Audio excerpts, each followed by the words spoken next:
Hi, I'm Adam Zagoria of zagsblog.com and smy.tv. Welcome to the Big East Report. Calling into the studio today is Seton Hall head men's basketball coach Kevin Willard to talk to us about the upcoming July live recruiting period, as well as what lies ahead for the Pirates next year.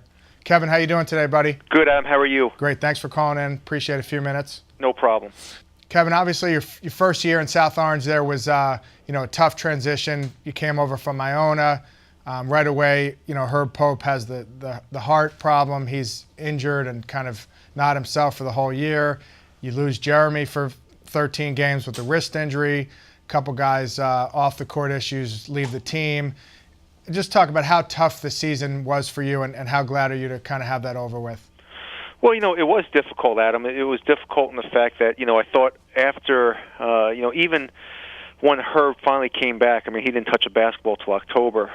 After the Alabama game, I kind of thought, we had a chance to be a pretty good defensive team, to be a very good offensive team. And, once we lost Jeremy, it really just put a struggle on our offense because this was a team that was kind of built around him, that had always gone through him. And then, the rest of the year, we just had could never really get anything going offensively to get over the hump.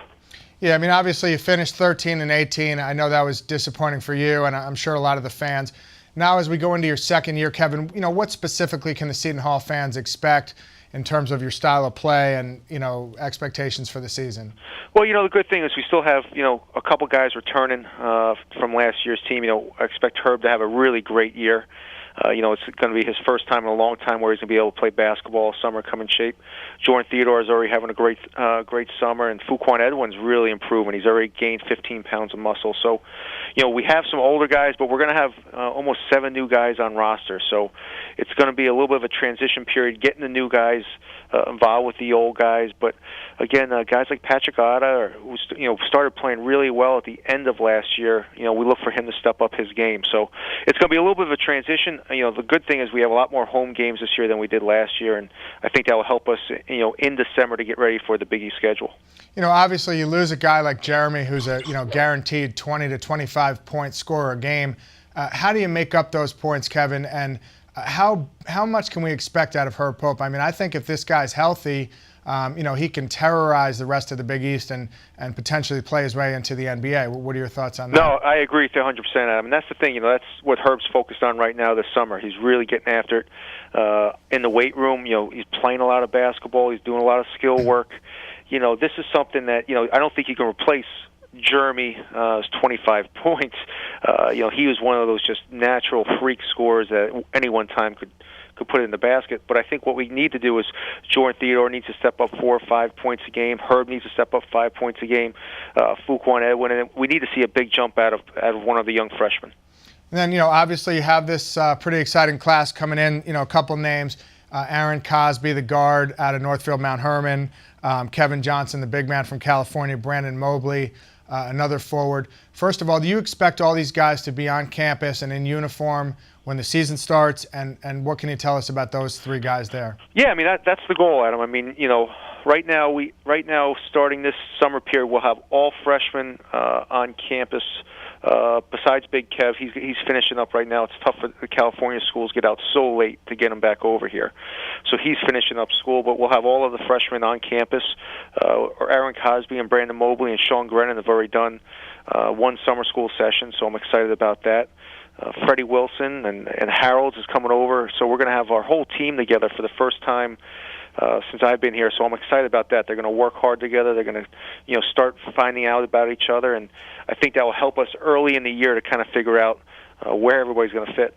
So you expect Kevin will finish up his summer school obligations and he'll be in uniform in the fall? Yeah, that's right now that's the plan. Everything's going as planned, but as you know, some crazy things have happened in the past. But right now, Kev's working hard. He's doing a great job, and everything's going as planned. Now, my man John Carroll up there at Northfield Mount Herman says great things about Aaron Cosby. I know he kind of expects him to contribute right away. Is he one of the guys, Kevin, that you can expect to contribute right away as a key member of the team next year? Yeah, John did a great job last year with Aaron and really improving his shooting.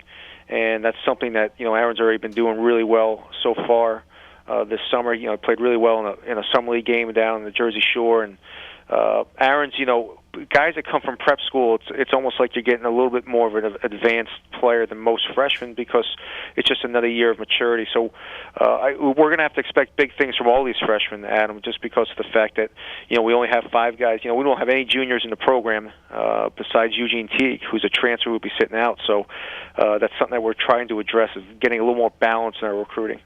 Now we're about to head into the July live recruiting period here, Kevin. I know that's a tough month for the coaches. You got to pack up the suitcase with some shirts and underwear.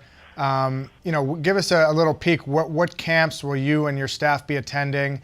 And I know you can't talk specifically about recruits, but generally, what type of player are you looking to recruit here?